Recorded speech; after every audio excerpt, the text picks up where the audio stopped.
Hello दोस्तों, स्वागत है आप सबका एक बार फिर से मेरे यूट्यूब चैनल में। दोस्तों, हम इस वीडियो के माध्यम से अपनी अगली वीडियो की बात करने वाले हैं। जैसा कि आप लोगों को पता है, मैंने पिछली वीडियो में आप लोगों को इम्पोर्टेंट एक्ट करवाए थे, जो कि आपके 1773 से लेकर आपके 1935 के पूरे एक्ट कराए थे, जो नियम कानून ब्रिटिश सरकार के द्वारा और उसके पहले ईस्ट इंडिया कंपनी के द्वारा लगाए गए थे, उनके बारे में पूरी जानकारी दी थी। इस वीडियो के माध्यम से हम एंशिएंट हिस्ट्री के इंपॉर्टेंट टॉपिक के बारे में बात करने वाले हैं, जो कि आपके आरओ एआरओ के प्रीवियस ईयर एग्जाम में आ चुके हैं और इस एग्जाम में भी आपके लिए बहुत ही महत्वपूर्ण है। आप देख भी सकते हैं। ये सब चीज़ क्वेश्चन ऐसे हैं जो आपके प्रीवियस ईयर क्वेश्चंस में आ चुके हैं। तो यहाँ पर दोस्तों हम इस वीडियो के माध्यम से जानेंगे इंपॉर्टेंट चीज़ें हम यहाँ पर पढ़ेंगे, ठीक है। यदि आपको कोई भी देखिए इन चीज़ों में डिटेल से पढ़ना तो आप उसे किताब से भी पढ़ सकते हैं। ये इसलिए बता रहा हूँ ताकि आपको लास्ट समय में अपना रिवीजन अच्छे से हो जाए, ठीक है। यहाँ पर देखिए, आप लोगों को पता होगा एंशिएंट हिस्ट्री प्रागैतिहासिक काल को हम 3 भागों में बांटते हैं: पूर्व पाषाण काल में, मध्य पाषाण काल में और नव पाषाण काल में। पूर्व पाषाण काल को निम्न पूर्व पाषाण, मध्य पूर्व पाषाण और नव पूर्व पाषाण में 3 भागों में बांटते हैं, ठीक है। पूर्व पाषाण का सामान्यतया कार्य समय जो है टाइमलाइन मानी जाती है 5 लाख ईसा पूर्व से 50,000 ईसा पूर्व के बीच में लगभग ये औसतन लिया जाता है, ठीक है। कोई फिक्स नहीं होता, आप जो भी किताबें पढ़ेंगे अलग अलग इसमें मिलता है। ये आएगा नहीं, लेकिन आपको एक बता रहा हूँ कि आपके दिमाग में ये चीज़ फीड रहे। अगर कोई क्वेश्चन आता है तो आप उसे, आपके दिमाग में एकदम मैप बना रहेगा ना इन सब चीज़ों के, कब पहले कौन सा पाषाण काल था, तो आपको इससे क्वेश्चन को सॉल्व करने में, जैसे एनालिटिकल क्वेश्चन आ जाते हैं जिनमें आपको दिमाग लगाना होता है, वो रटने से चीज़ें नहीं आती। तो इसलिए आपको ये बता रहा हूँ कि आपको ये समझने में आराम रहेगा कि पहले नौ पाषाण था कि मध्य पाषाण था कि पूरा पाषाण था। आप उसे सीक्वेंस से याद कर लेंगे ना तो आपको दिक्कत नहीं होगी। मैपिंग सही था, आप दिमाग में बना लेंगे तो कोई दिक्कत नहीं होगी। आपको चीज़ें याद करने में आपको ज़्यादा रटना नहीं पड़ेगा, समझना पड़ेगा केवल। मध्य पाषाण काल के आप देखेंगे 10,000 ईसा पूर्व से 7,000 ईसा पूर्व के बीच को माना जाता है लगभग, और नौ पाषाण का जो कार्यकाल था लगभग 7,000 ईसा पूर्व से 2500 ईसा पूर्व के बीच माना जाता है। अब देखिए, पूरा पाषाण काल में यदि हम देखते हैं तो सबसे पहले देखिए इसमें होता क्या है। पूरा पाषाण, जैसा कि आपको नाम से ही पता चला है, पूरा पाषाण, ठीक है। पुराने समय में जब कालखंड था उस समय आखेट और खाद्य संग्राहक के माध्यम से ही जो आदमी थे वो अपना भरण पोषण करते थे। मध्य पाषाण में क्या हुआ, आखेट तो करते थे लेकिन वो खास साथ में पशुपालन भी करने लगे थे। और नौ पाषाण में क्या हुआ, खाद्य उत्पादक भी बन गए वो और स्थिरता के साथ रहना भी स्टार्ट कर दिया। आप इसे देखेंगे सीक्वेंस से चीज़ें विकसित होती जा रही हैं, तो ये आपको ध्यान देना, इससे आपको ज़्यादा समझ में आएगा अच्छे से। इसमें देखिए खाने के लिए ये आग का आविष्कार पूरा पाषाण काल में, ये क्वेश्चन बनता है कई बार। इसमें देखिए मध्य पाषाण में क्या हुआ, मछली पकड़ना इन्होंने स्टार्ट कर दिया, ठीक है। और आपके खाद्य सामग्री को इकट्ठा करना शुरू कर दिया, यानी जैसे अगर ये मछली को पकाते थे या मांस वगैरह बनाते थे तो उसको वो रख लेते थे ताकि आगे आने वाले समय भी उसे खा सकें। नौ पाषाण में क्या हुआ, एग्रीकल्चर एक्टिविटीज स्टार्ट हो गई, ठीक। सबसे पहले गेहूं और जौ शुरू होती है, और उससे भी यदि आप गेहूं और जौ में, तो सबसे पहले जौ फसल के रूप में दोस्तों कई बार क्वेश्चन पूछा गया है, कौन सा अनाज सबसे पहले उत्पादित किया गया है आदमियों के द्वारा पाषाण काल में यदि क्वेश्चन इससे बनेगा तो यहाँ पर जौ आपको ध्यान रखना है। सबसे पहले जौ की फसल स्टार्ट की गई थी। अब यहाँ पूरा पाषाण काल में इंपॉर्टेंट स्थान बहुत ही बार पूछा जा चुका है। कश्मीर है, हो गया। थार जो है एरिया राजस्थान के अंदर जो आता है वो यहाँ पर बहुत फेमस है। बेलन घाटी कई बार पूछी जा चुकी है। बेलन घाटी मिर्जापुर में पड़ती है, यूपी स्पेशल में भी, ये आपको ध्यान देना है। भीमबेटका दोस्तों बहुत ही इंपॉर्टेंट है। यहाँ पर भीमबेटका से अंश जो मिले हैं ये बहुत ही महत्वपूर्ण है। कई बार पूछा जा चुका है कि भीमबेटका की गुफाएं कहाँ है, तो रायसेन मध्य प्रदेश में है। नर्मदा घाटी आपकी मध्य प्रदेश में, ये भी आपकी पूरा पाषाण काल से जुड़ी हुई है, ठीक। इसके बाद हम पूरा पाषाण काल में औजार देखेंगे तो औजार इसमें क्वार्टजाइट पत्थर की कुल्हाड़ी इसमें बनाई गई, ठीक। और खंडक गड़ासा जो होता है उसका यूज किया गया इसमें, ठीक है। इसके बाद जो है इसी में जो आपको मध्य पूरा पाषाण काल है, इसको ही दोस्तों फलक संस्कृति भी कहा जाता है, ठीक। इसके बाद हम मध्य पाषाण काल में यदि देखेंगे तो मध्य पाषाण काल में आप देख सकते हैं पशुपालन आपका स्टार्ट हो जाता है। इसके साक्ष्य कहाँ मिलते हैं ये आपको ध्यान देना है, बागौर और आदमगढ़ में। आपको ध्यान देना, वो पूछ लेगा कि बागौर कहाँ पड़ता है या आदमगढ़ कहाँ पड़ता है, आपको ध्यान देना बागौर जो है राजस्थान में है और आदमगढ़ में एमपी, आदमगढ़ कहाँ है, एमपी में है। और यहाँ पर किसके साक्ष्य मिले हैं, पशुपालन के साक्ष्य मिले हैं, ये आपको ध्यान देना है। इसके बाद स्थायी निवास, यहाँ भी मतलब रहना स्टार्ट करना शुरू कर देते हैं। यहाँ ज़्यादा अच्छे से यहाँ घर बनाकर रहना स्टार्ट करते हैं, यहाँ नॉर्मल रहते हैं। इसके साक्ष्य कहाँ मिलते हैं, सरायन नहराय में मिलते हैं। प्रतापगढ़ यूपी में, आपको ध्यान देना है, यूपी स्पेशल में भी आपके काम आएगा। जो यूपी से देखिए आपको इतिहास जुड़ता है उसको तो आपको 100% अच्छे से याद करना है, क्योंकि वो आपके दोस्तों यूपी स्पेशल के हिस्सा और यूपीपीएससी आरओआर को दे रहे हैं, तो ये क्वेश्चन आपके ज़्यादा महत्वपूर्ण बन जाते हैं। यहाँ पर मातृ देव की उपासना की जाती है। स्टार्ट रहती है और समाधान पद्धति भी यहाँ पर स्टार्ट हो जाती है।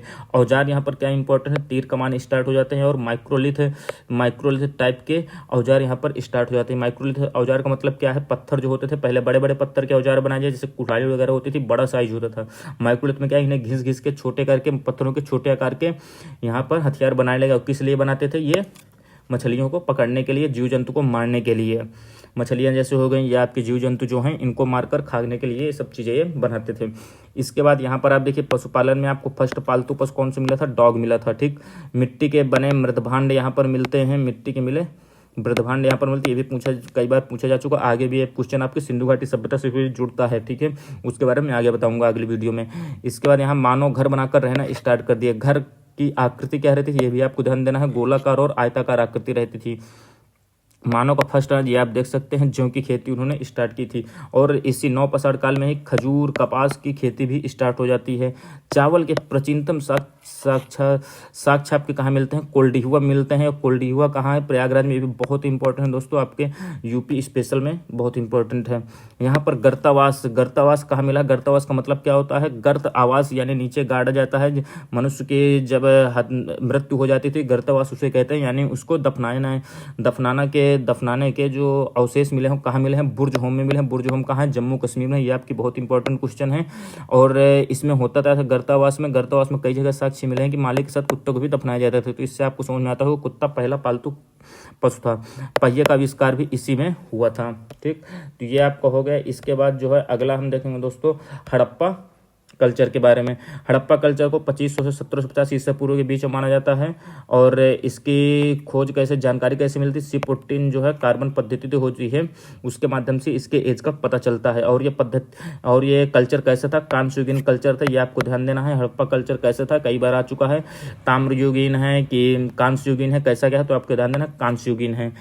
हड़प्पा कल्चर की बात करें तो दोस्तों ग्रिड पद्धति पर आधारित। ग्रिड पद्धति किसे कहते हैं, ऐसे आप देखे होंगे, इसे ग्रिड पद्धति कहते हैं। सड़कें हमेशा समकोण पर काटती थी। ठीक है, जैसे एक सड़क ऐसे जा रही है, दूसरी सड़क ऐसे सीधे, यानी ये 90 डिग्री बनाती है, इसे ही समकोण कहते हैं। तो ऐसे काटती हैं। ये क्वेश्चन देखिए, जब कथन वाले क्वेश्चन है तब ऐसे क्वेश्चन बनते हैं।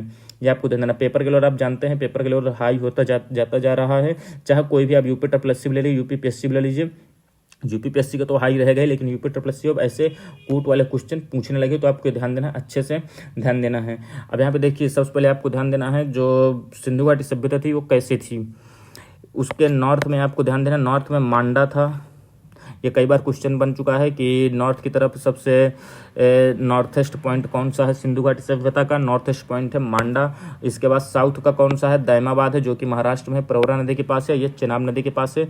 ईस्ट में आपके यानी पूरब की तरफ कौन सा है, आलमगीरपुर है, ये मेरठ है और हिंडन नदी में है। वेस्ट की तरफ सुकोतदा पड़ता है, बलूचिस्तान में, दास नदी के पास है। यहाँ पर धौलावीरा के बारे में आप समझ लीजिए। ये इंपॉर्टेंट देखिए, इस तरह ये इसलिए बने हैं क्योंकि मैंने इन्हें इंपॉर्टेंट टॉपिक छांटे हैं। ठीक है, इसमें ऐसा नहीं सीक्वेंस वाइज आपको ये ध्यान देना है कि आपको ये टॉपिक तैयार करने हैं। इनसे आपको ये अंदाजा मिल जाएगा मुझे कौन सा टॉपिक कंप्लीट करना है और कौन से टॉपिक में कौन सी चीज़ जो है इंपॉर्टेंट है। धौलावीरा कहाँ है, गुजरात में है। 3 भागों में है ये।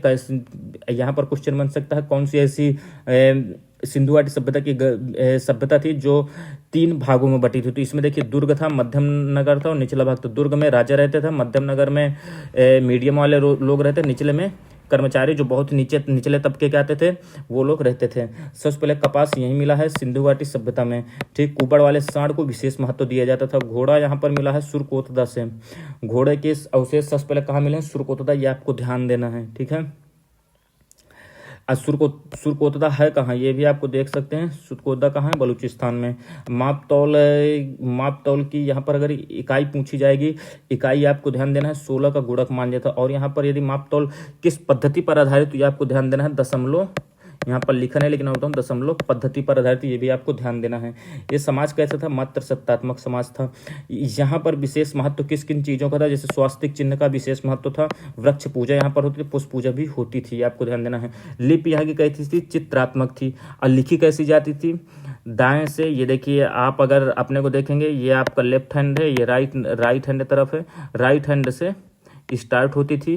ठीक, आज जब यहाँ से खत्म हो जाए तो ये यहाँ से नहीं शुरू हुई, यहाँ से खत्म हो गई फिर यहाँ से, यानी ये यहाँ गई फिर यहाँ ऐसे ही चलती थी। ठीक है, इसके बाद यदि हम आगे बात करते हैं दोस्तों, यहाँ पर हम आगे अब देखते हैं।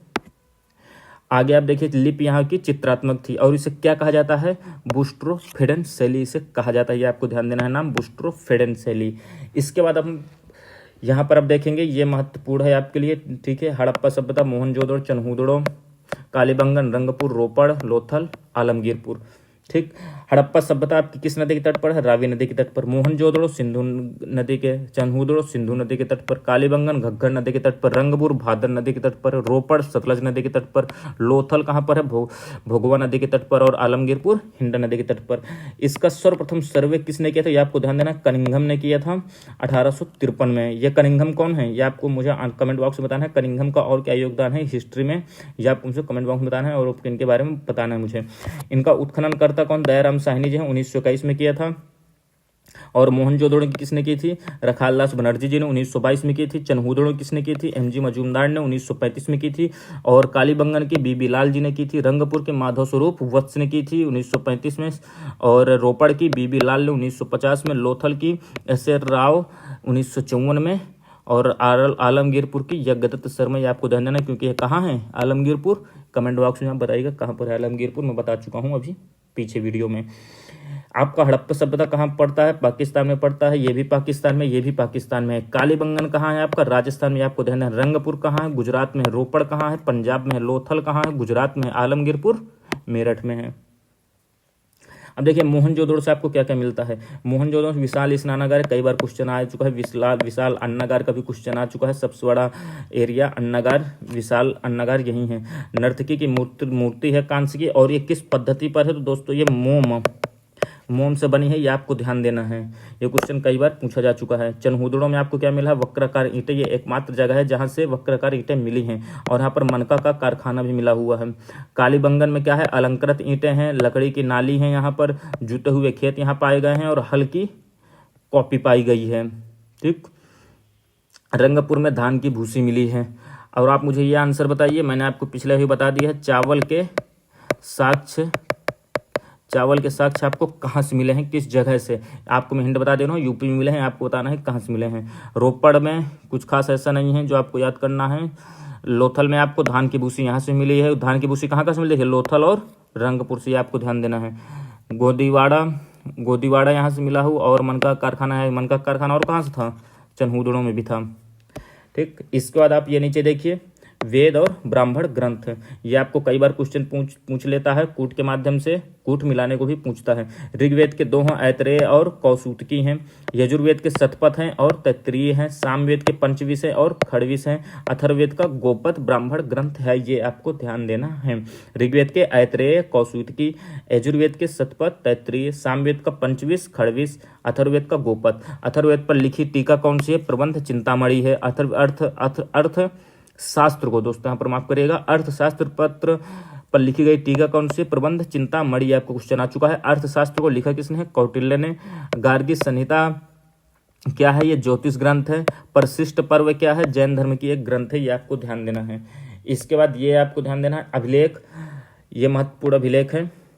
हाथी गुम्फा का अभिलेख किसके शासन से संबंधित है, खारवेल्स, इसमें क्या है, शासन का उल्लेख है। जूनागढ़ अभिलेख किसने लिखा है, रुद्रदामन ने लिखा है। नासिक अभिलेख किसके शासनकाल में था, गौतमी बलश्री के समय में, और इसमें क्या है, गौतम सातकर्णी से रिलेटेड है ये नासिक अभिलेख। प्रयाग स्तंभ लेख समुद्रगुप्त के समय, इसमें क्या है, इसके विजय और नीतियों का वर्णन किया गया है। अहेल अभिलेख किसके हैं, पुलकेशिन द्वितीय के, इसमें क्या है, हर्षवर्धन और पुलकेशिन द्वितीय का युद्ध का विवरण किया गया। अभिलेखों का अध्ययन क्या कहलाता है दोस्तों, एपिग्राफी कहलाता है, यह भी आपको ध्यान देना है। अभी आप देख सकते हैं वैदिक काल के बारे में महत्वपूर्ण चीजें हैं। वैदिक काल आपके 2 एज में बांटे जाते हैं, ऋग्वैदिक काल और आपका उत्तर वैदिक काल। ऋग्वैदिक काल आपका जो है 1500 से 1000 ईसा पूर्व के आसपास माना जाता है, और उत्तर वैदिक काल 1000 से 600 ईसा पूर्व के आसपास का माना जाता है। वैदिक काल आपका, वैदिक काल में जो है ये आपके देखिए इतने से, ये ऋग्वैदिक काल के बारे में है इस तरफ, और उत्तर वैदिक काल इस तरफ है, ठीक है, दूसरे तरफ। यहाँ पर देखिए ऋग्वैदिक काल में पशु में जो है गाय बहुत ही यहाँ पर पवित्र मानी जाती थी, और हाथी को भी लोग जानते थे, लेकिन बाघ का उल्लेख नहीं मिलता यहाँ कहीं। ये लोग धान से परिचित थे, ठीक। विवाह, यहाँ पर विवाह दो टाइप से होता था, अनुलोम विवाह, प्रतिलोम विवाह, ये आपको ध्यान देना। अनुलोम में क्या होता था, पुरुष उच्च जाति का होता था, और यानी उच्च जाति का मतलब यहाँ उसमें उच्च वर्ग का होता था पुरुष, ठीक है, और स्त्री निम्न वर्ग की होती थी। अब प्रतिलोम विवाह में क्या रहता था, पुरुष निम्न जाति का रहता था, निम्न वर्ग का, और स्त्री उच्च वर्ग की रहती थी। ये इसका मतलब है, ठीक है। यहाँ पर इम्पोर्टेंट विदुषी यानी विद्वान जैसे लोग होते हैं, यहाँ पर विदुषी जो हैं यानी महिलाएं जो थी बहुत ही ज्ञानी थी, उनका उल्लेख लोप मुद्रा हो गए, निस्वारी, घोषा, सित्ता, विश्वसारा, ये आपको इंपॉर्टेंट, ये आपको ध्यान देना है। विदुषी थी उस समय की, ऋग्वैदिक काल की। सिंधु नदी का यहाँ पर उल्लेख सर्वाधिक बार मिलता है। सरस्वती नदी को यहाँ पर सबसे पवित्र माना जाता है और इसे क्या कहा जाता है, नदीतिया, ठीक। अंतिम नदी जिसका उल्लेख है गोमती नदी। यमुना नदी का यहाँ पर 3 बार उल्लेख है और गंगा नदी का सिर्फ 1 बार उल्लेख है। राजा को यहाँ पर क्या कहा जाता था, जनस्थ गोप्ता, क्या कहते थे, जनस्थ गोप्ता, जन का रक्षक। यहाँ पर एक है 10 राग युद्ध है, इसका उल्लेख ऋग्वेद के 7वें मंडल में मिलता है। आप यहाँ पे कमेंट बॉक्स में बताइए ऋग्वेद का 3रे मंडल में क्या है, किसका उल्लेख है। यहाँ पर 10 राग युद्ध आपके ऋग्वेद के 7वें मंडल में है और इसमें किसका उल्लेख है, पुरुषड़ी नदी यानी जिसे रावी नदी कहा जाता है। यहाँ से एक क्वेश्चन क्या तैयार हुआ, रावी नदी का पूरा नाम पुरुषड़ी नदी है। इसके तट पर क्या होता है, भरत जनराजा थे और 10 राजाओं के मध्य युद्ध हुआ था। भरत थे और 10 राजाओं का युद्ध, इसमें क्या होता है, भरत जीत जाता। अंतिम चरण में वर्ण व्यवस्था स्टार्ट हो जाती है। इसके वर्ण व्यवस्था जो आप इस समय सुनते हैं, ब्राह्मण क्षत्रिय शैव, ब्राह्मण हो गए, क्षत्रिय हो गए, ये सब आपके वर्ण व्यवस्था स्टार्ट हो जाती है। परिवार क्या था, पितृसत्तात्मक था। दहेज प्रथा बहुत आपकी स्टार्ट हो गई थी, लेकिन इसको नाम क्या, दहेज प्रथा को एक नाम दिया जाता था बहुत शब्द। दहेज प्रथा को क्या कहा जाता था, बहुत के रूप में लिया जाता था। बहुत एक शब्द था जिसका मतलब था दहेज लेना।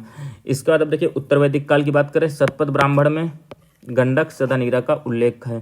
इसे क्या कहते हैं, रेवोत्तरा नदी का उल्लेख, इसे क्या कहते हैं, रेवोत्तरा नदी का उल्लेख है, ठीक है। इसके बाद शतपथ ब्राह्मण में क्या है, मतलब यहाँ पर गंडक नदी का और रेवोत्तरा नदी दोनों का उल्लेख है, ठीक। सभा और समिति का उल्लेख है इसमें, ठीक। सभा में बड़े वर्ग के लोग बैठते थे और समिति में आम लोग बैठते थे। अथर्ववेद में इसको क्या उल्लेखित किया गया है, अथर्ववेद में इसे प्रजापति की 2 पुत्रियां बताया गया है। प्रजापति कौन है, राजा। वर्ण व्यवस्था यहाँ पर स्टार्ट हो जाती है। वर्ण व्यवस्था में आपके 4 कौन कौन से हैं, ब्राह्मण हो गया, ठीक, क्षत्रिय हो गया, और कौन आते हैं, ब्राह्मण हो गया, क्षत्रिय हो गया। इसके बाद आपके वैश्य आते हैं और आपके ब्राह्मण, क्षत्रिय, वैश्य और शूद्र आते हैं, ठीक है। ये आपको ध्यान देना, वर्ण व्यवस्था स्टार्ट हो जाती है। गायत्री मंत्र का उल्लेख यहाँ पर मिलता है ऋग्वेद के 3rd मंडल। मुझे आपसे मैंने क्वेश्चन पूछा था, मुझे उम्मीद है आपने कमेंट बॉक्स में बताया होगा, लेकिन यहाँ पर उल्लेख किसका मैंने कर दिया था। इसको लिखा किसने, गायत्री मंत्र को विश्वामित्र जी ने। और यहाँ पर ये एक महत्वपूर्ण क्वेश्चन बनता है दोस्तों, इससे रिलेटेड एक क्वेश्चन है महत्वपूर्ण, ये आपके बाल गंगाधर तिलक जी हैं, इनके द्वारा एक बुक लिखी गई थी, the Arctic home of Aryan.